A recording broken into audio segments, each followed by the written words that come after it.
Hey guys, what is going on? Welcome back to a new video. In this video, I'm going to break down the final weeks of preparation for UTMB. They were the biggest training weeks of my life, including a key week with the highest running I've ever done in my life and the highest climbing that I've ever done in my life, especially during the final weekend. These final weeks of training were absolute whirlwind. They were mixed in with work, so absolutely brutal, but so good. I really enjoyed it. They really led to some amazing experiences, and I would like to share how they went with you guys in order to hopefully give you some actionable insights that you can apply to your own journey in ultra running. First off, we need to define what is UTMB. UTMB, for those who don't know, is an ultra trail race that starts in Chamonix, France, and basically it follows the Tour de Mont Blanc. Tour de Mont Blanc is a hiking route, which usually people do in stages. They start from one spot and then sleep along the route, and UTMB is doing the whole route in one go running. The distance is 176 kilometers with 10,000 meters of elevation gain. There's really a lot of climbing, really long climbs, and it is an extremely hyped up and coveted race here in Italy where I live, but in general in Europe.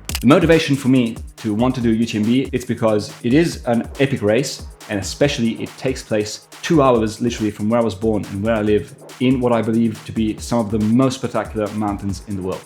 In the past year and a half getting really into ultra trail and trail running, it was just basically obvious that I would feel the magnetic pull to do UTMB because it is draw based. So you have to have a UTMB index, so you have to have done a race of the 100 miles or 100k UTMB classification to get into the lottery. And if you get selected, you can participate in the race. And this, in my opinion, is a really cool thing because it means that no matter if you're fast or if you're slow, but if you are a trail runner, if you've put in the work and done a 100-mile index race, you have the possibility of being selected for UTMB. This, in my opinion, really reflects the spirit of trail running, which is more about love for the mountains, especially here in Europe, more than competition. Even if it is quite competitive in Europe, there are very strong runners, and some people during the race really want to compete, but it is first and foremost about nature, getting outside and doing a really cool challenge that can change us as humans. For me, doing UTMB this year is a really big deal. It's a big deal because we're doing races that are so grueling, you really don't know how many shots at doing them you get. So during the preparation, I tried to do the absolute best that I could to prepare myself to take on running such a long distance and with so much climbing in the mountains. UTMB is a race that needs quite a bit of months of preparation to get to because the big sessions are really big, and I felt that I needed to ramp up gradually to them. It is very difficult to pinpoint exactly when this training block started because, to be honest, it started way back in November when I was training for the first marathon of the season, because all of the races that I did this year, so the marathon in December,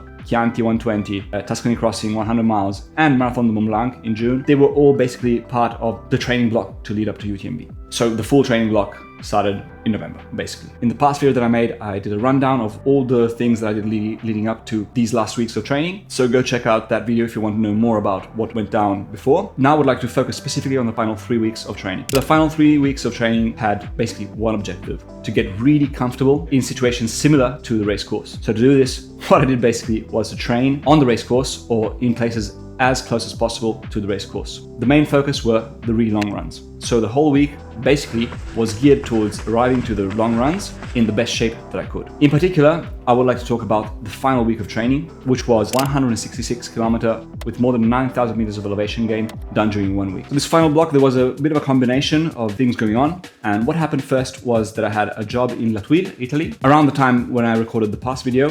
And that saw me basically sleeping at altitude and training with the approach that I detailed in the past video. So 2 intensity sessions per week and back-to-back long runs on the weekend. After that, we had another combination of events, and that was that I was as a media journalist for the Bill Outdoor Journal, which is the media company that I'm working with, to the Hoka UTMB athlete camp in Saint-Gervais. Saint-Gervais is on the UTMB course. So what I decided to do was to go in the area earlier so that I could get some runs in already on the course, then participate in the Hoka UTMB camp, and then do the final long runs on the UTMB race course. So I packed up my van, went to Chamonix, then headed to Saint-Gervais, where I stayed in Notre Dame de la Gorge, and I started by doing a recon of the route. I did it from Les Contamines to the Col du Bonhomme, which is one of the biggest climbs of the course, and back. The day after this, Monday, was the day I started the biggest training week of the whole build. Monday, Tuesday, and Wednesday, I was at the Hoka UTMB athlete camp, where I got to test the 5 shoe. First 2 runs were done on the UTMB course. The third run was just a steep climb and a really flowy descent. These runs were short, like around the 1 hour mark, but they were kind of like high intensity. Filming and making content during running with strong athletes who, they don't go slow, video is very taxing because you have to basically run up, film, and then you get passed by the whole group, and then you have to overtake them again, and you have to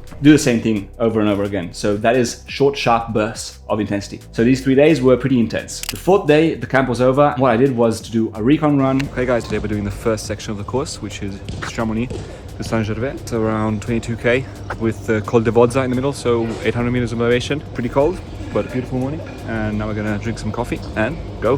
This I decided to do after having asked Vincent Bouillard for some advice and some tips for UTMB. And he said, do not underestimate the first climb and the first descent. So I thought, okay, let's go test them out. And that was around a 20 kilometer run, 22, 23 kilometer run with a bit of intensity in it. The day after that, I took a rest day and prepared for the biggest weekend. The biggest weekend I was going to do on the race course, and the first day, Saturday, I started from Les Houges, Col de Vodza, Saint-Gervais, all the runnable part from Saint-Gervais to Notre-Dame-de-la-Gorge. Then from Notre-Dame-de-la-Gorge, I went up to Col de la Croix-du-Bonhomme, which is a very long climb with the last part that is pretty technical. Headed down to Les Chapieux, so I got a glimpse of what this downhill looked like. From Les Chapieux, I took on the Col de la Seine, which is a really long col with the first part that is fairly runnable, and then it just becomes a really long climb. This takes you up to Col de la Seine, and from Col de la Seine is where you go into Italy. It was really eye-opening to see how I felt at Col de la Seine after already have run 50 kilometers basically. So after Col de la Seine, you head down a little bit, then you go up to Les Pyramides, which is I think the most technical part of the course. It's not a long climb, but it's fairly technical, and the first part of the descent is also pretty technical.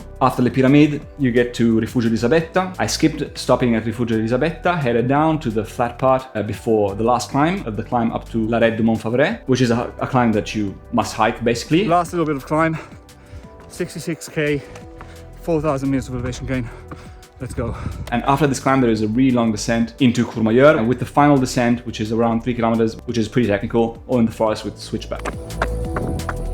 Made it to Courmayeur. 75k, 10 hours and 30 minutes, and 4,700 meters of climbing. Let's go. This run I took on with basically what I thought would be a sustainable race intensity for UTMB. So my goal was to get to Courmayeur feeling not completely blown up, with basically having done no stops, feeling okay. During this run I met a lot of other people who were doing the same thing that I was doing, so doing a recon of the race course. This was done 1 month out from the race. From Courmayeur I took a bus back to the van to get ready for the next day. The next day, Sunday, I took public transport to Champelac, so I went to the Swiss part of UTMB. I was feeling pretty beat up from the day before, so it was absolutely perfect in my opinion as a second back-to-back long run, because it really made me feel what it feels to run on tired legs. Okay, so we just left Champelac. First steps of the second day are absolutely horrible, like the worst thing, but it's a great way to get to know the feeling of running on really tired legs. Let's go. My legs were absolutely like wooden when I started, so tensed up, but I just got moving, and from Champelac I took on the first climb.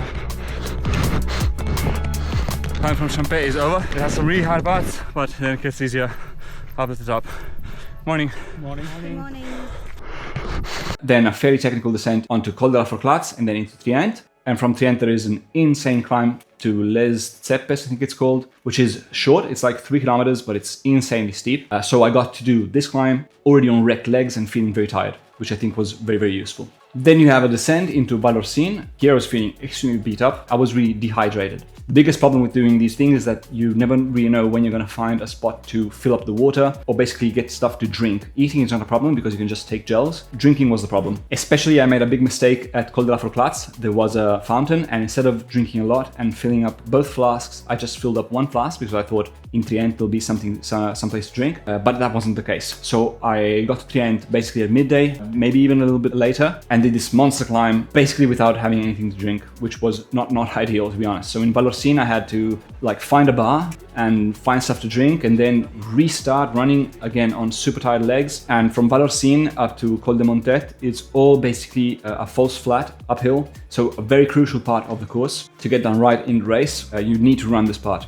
Then headed up a small climb, small descent, and then the final climb up to La Flégère, which is a first runnable section, then a pretty steep climb basically.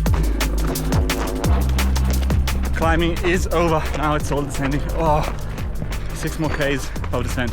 And then the downhill into Chamonix has a tricky section of about 2-3 kilometers, almost at the beginning in the forest. Really, really technical, like sharp rocks and everything. Honestly, this was one of the parts that I liked the least of the whole course. Pyramid is more technical, but I enjoyed the type of technical. This is just really hard to wrap your head around, especially being so late in the race. But now I'm really happy because I know what's coming in that almost last section. After this, you have a really, really cool descent. I exited the last hurdle trail and got into Chamonix, finishing up with a 45-kilometer run with around 2,500 meters of elevation gain. To be honest, I thought this section would have been a little bit easier as far as technicality goes, but it is pretty technical and not super fast. So the biggest weekend was Saturday, 75 kilometers with 4,500 meters of elevation gain. And the next day, 45 kilometers with around 2,500 meters of elevation gain. That put the total of the week to 166 kilometers run with more than 9,000 meters of elevation gain. In my opinion, doing these sessions on the race course was incredibly helpful because now I know exactly what I'm going to have to be dealing with. And I really got to understand this when I did Col de Vozza on Thursday, and then I redid the same section on Saturday. On Saturday, I had everything clear of what I was going to do on the first climb, how it was. I already knew the landmarks.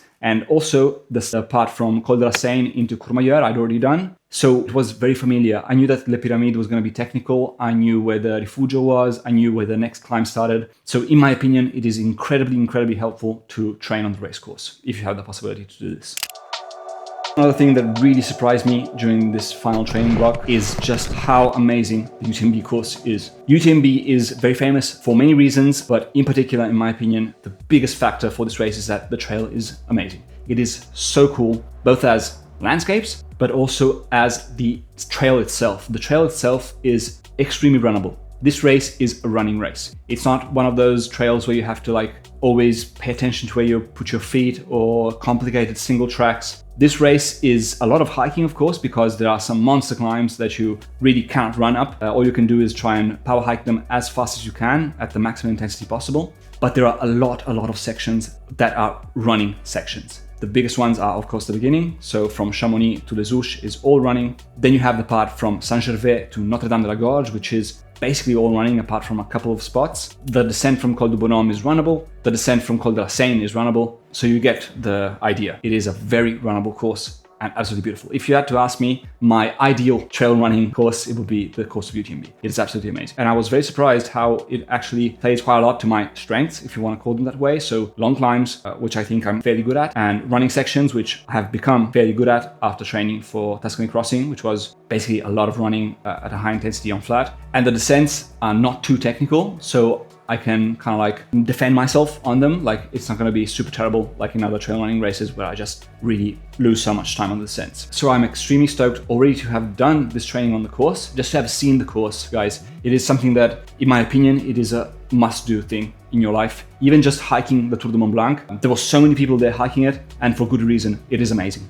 You just really have to fight the urge to always pull out your phone and take photos of stuff, because you just go to some really insane places and extremely beautiful. This was a huge surprise to me because I've lived very close to this place for my whole life, but I had never been there. I had never seen Mont Blanc. And now with this training block, I've seen Mont Blanc from all sides with all weather conditions at all times of day. And it was really a transformative experience to just spend time on the race course and be in these amazing places where you have the sounds of nature and everything just seems like it's meant to be there. Every sound you hear is something that is meant to be there by nature. Everything you see is something that's been formed over the course of millennia by nature. So in my opinion, it is 100% a must-do thing in life to experience the Tour de Mont Blanc or to do UTMB.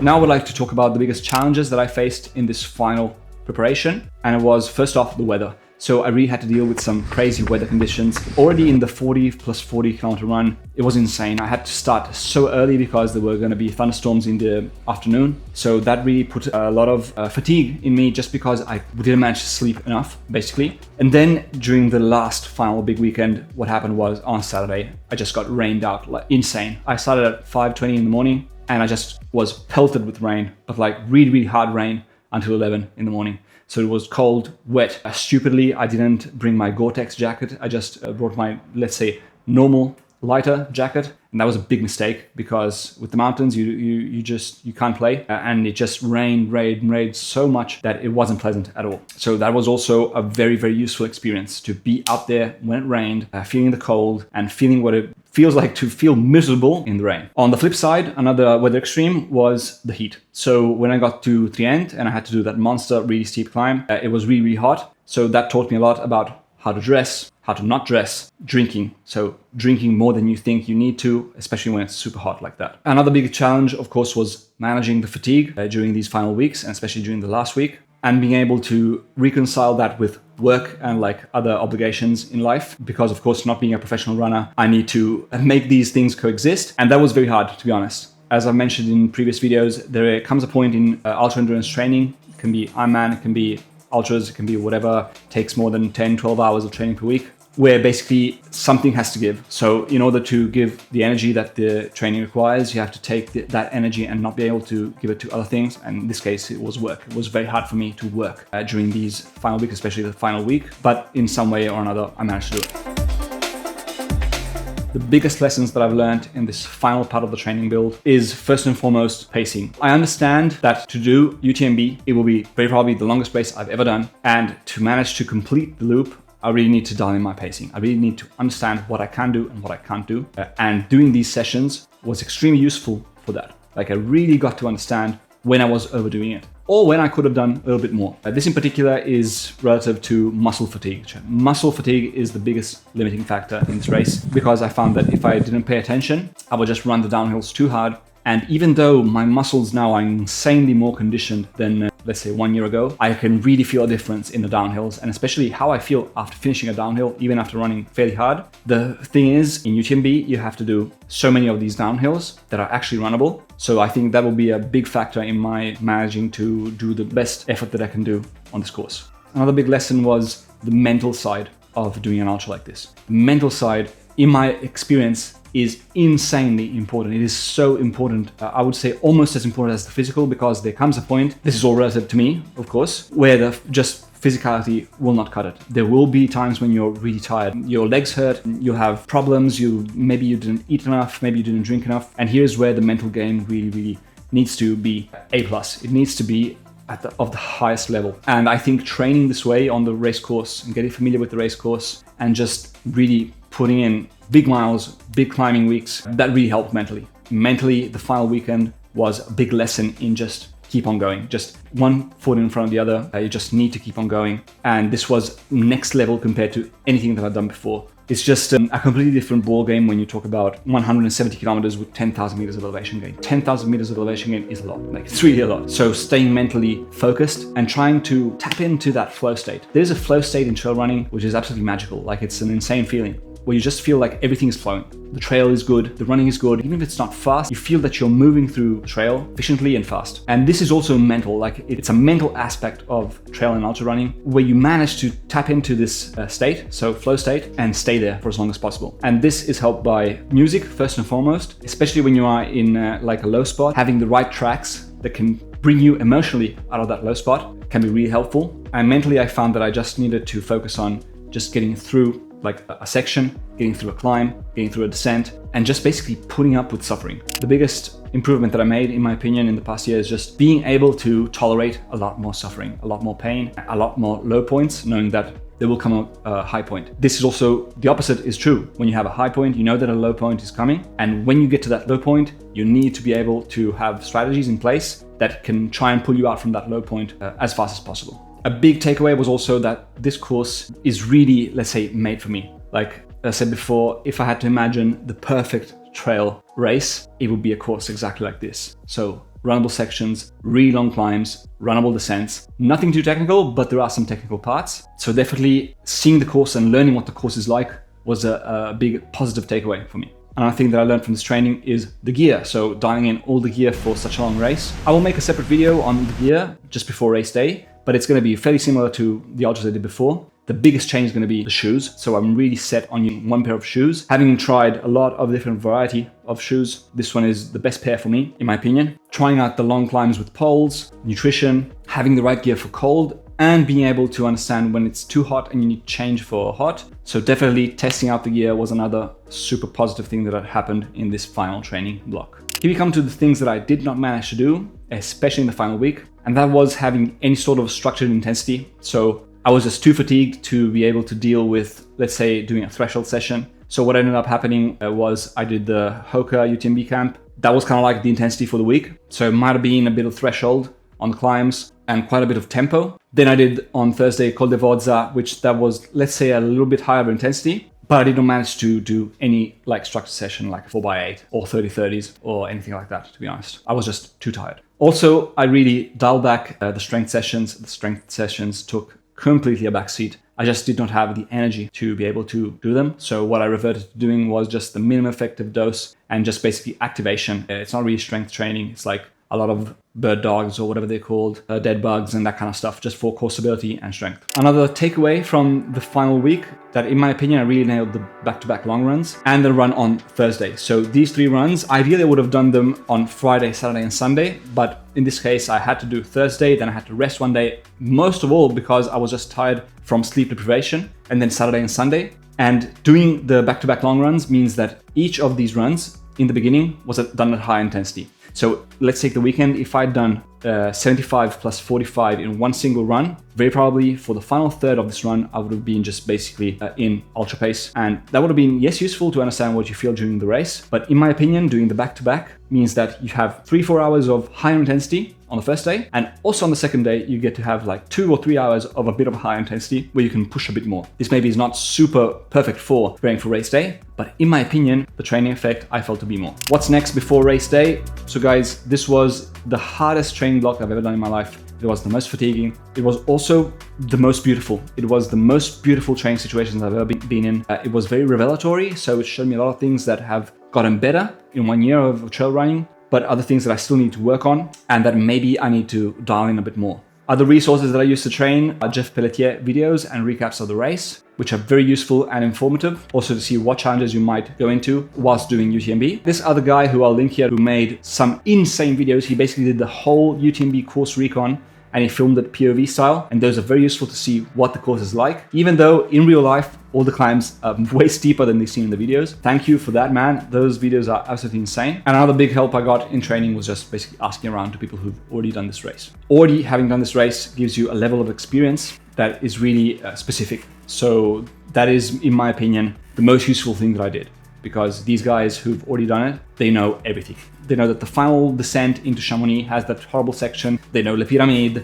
They know that it gets cold at night, so you have to change in Le Contamine when you're heading into the night. So yeah, absolutely asking around and scouring the internet, of course, and Facebook groups for all the useful information you can get your hands on. And then going and test it out on the race course, in my opinion, is a fairly solid strategy to ensure that I tried to do my best to prepare for this race. For the taper strategy, I'm gonna be just lowering the volume, trying to still do some stuff, but without excessive fatigue. After the huge weekend, I actually took kind of like 1 week off because I sprained my ankle during the final run. Basically, just before Trient, I took an ankle roll and then I took another ankle roll on the same ankle on the second to last descent. That was not nice at all. It swelled up a little bit. In my opinion, if I'd only taken the first ankle roll and I just stopped running, maybe after 5-6K when I got to Trient, it would not have been a big deal. But this way it did turn into something, so I just took like 3-4 days off before resuming cycling. But I felt I really needed them. Like the first 3 days, I just needed to catch up so much on sleep and just bounce back from this huge fatigue that I think all in all it was a good decision that I made to take a really, really solid rest week. And now I'm just running basically as much as I can, not doing anything stupid. I might do a last session, maybe like 30K or something with some climbing, but for the most part, it's just gonna be the minimum effective dose principle, let's say. So doing as little as I can whilst maintaining form and not doing anything stupid, because at this point, there is no fitness to be made anymore. It is just a question of I can screw it up, basically. So I'm taking a very cautious approach because this race is really important to me and I really want to get to the start line with the best chances of finishing it as possible. To be completely candid, I hate this part of the preparation. It is the one that I hate the most because it's just basically a waiting game until race day and just being very careful not to do anything stupid. Thanks for watching the video. UTMB is going to be a very hard race. It's going to be a big test of what I've built in the past year. And I can't wait to be on the start line on the 29th of August in Chamonix. I'm actually going to be heading back to Chamonix as soon as all the packages that I'm waiting for arrive with nutrition and the last gear that I need to figure out before race day. I know that I've done everything in my power that I could to prepare for this race. I'm very satisfied actually with how the preparation went. I have a lot of friends who've already done this race, and I decided to pick their brains as much as possible. And all of them seem to be really stoked on what I managed to do, because there are so many things that you can't control. So you can only do your best and hope for the best and see basically what you can do to prepare for such a long race. And I'm really happy with how the preparation went. And again, I can't wait to be there in Chamonix standing at the start line on the 29th of August. Okay guys, thanks for watching the video. In the next video, I'm gonna share my race day strategy, and then I'm gonna make a video on all the gear that I'm gonna be using. So subscribe to the channel if you wanna see more preparation for UTMB. That's what I've got for today. To be honest, I didn't post much in the past months because I felt that when I started doing ultras from Ironman, it felt like not much of the community was coming along for the ride, even though in my mind, it's just a logical consequence after you've done like 3-4 years of Ironman, even just 2 years of Ironman. You kind of like want to branch out and do different things. And in my opinion, ultra running and ultra trail running, like a race like UTMB, is a very logical consequence in your endurance journey, because it just unites nature, a really hard effort. Ultra trail running is for sure the hardest thing that I've ever done. And I've done everything basically. I've done Ironmans, I've done marathons, I've done ultra trail, and ultra trail just is far beyond anything else. Like, it's just like crazy how hard it is, but also exhilarating and also life transformational. Fuses nature, effort, challenges, really hardcore training and really hardcore races into a beautiful package that is, in my opinion, very hard to find in other sports. And that is why ultra trail is the fastest growing sport there is in the world. So if you haven't tried it, for sure I would recommend trying it. Stay tuned for the next videos. Thanks for the support, and I'll see you in the next video.